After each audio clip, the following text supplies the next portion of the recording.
Let's talk about a relationship dynamic that so many of us have felt but maybe couldn't quite put a name to. It's this pattern that can make a partnership feel less like a team and more like, well, a ticking time bomb. We're going to get into exactly what it is and why it's happening. You've probably felt this, right? That sense that your relationship is just under constant low-grade stress. It's supposed to be your safe place, but instead it just feels like a pressure cooker. So, what is going on here? Why is this such a common feeling these days, especially for folks over 35?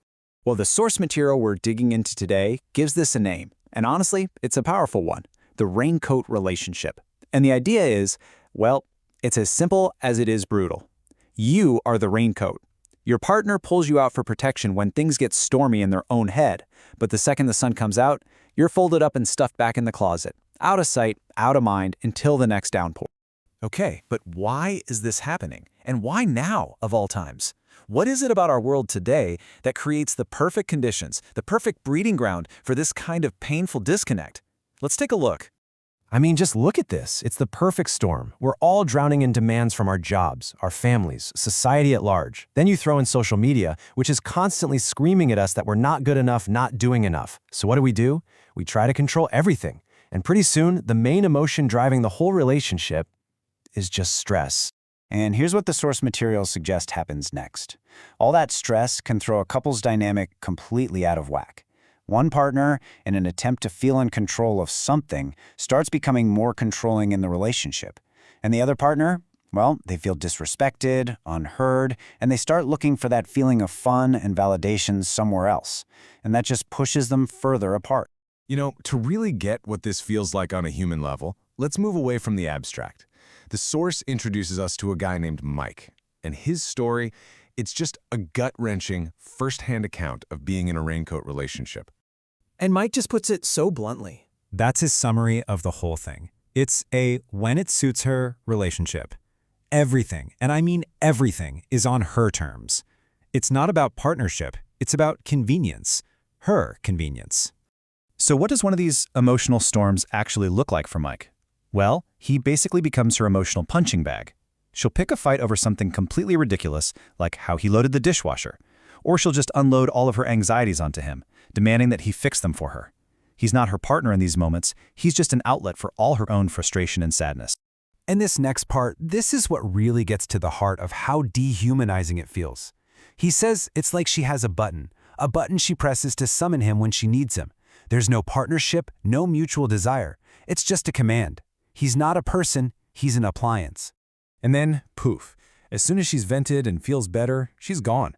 She pulls away completely. The excuse is always the same. Oh, I'm just so busy. But Mike knows what's really going on. She's just trying to run out the clock, hoping that if enough time passes, he'll forget how she treated him, and they can just pretend it never happened. And you can imagine what this does to a person's head, right? This constant whiplash between intense, one-sided drama and then total cold withdrawal.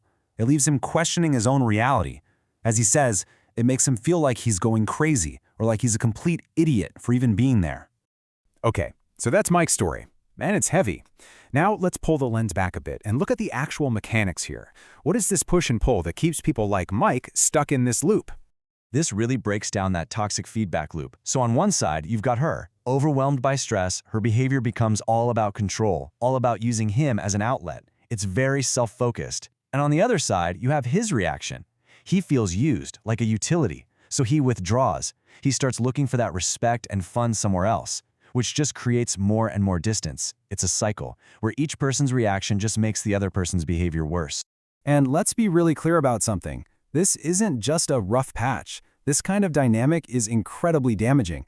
Over time, it leaves deep, lasting emotional scars on both people.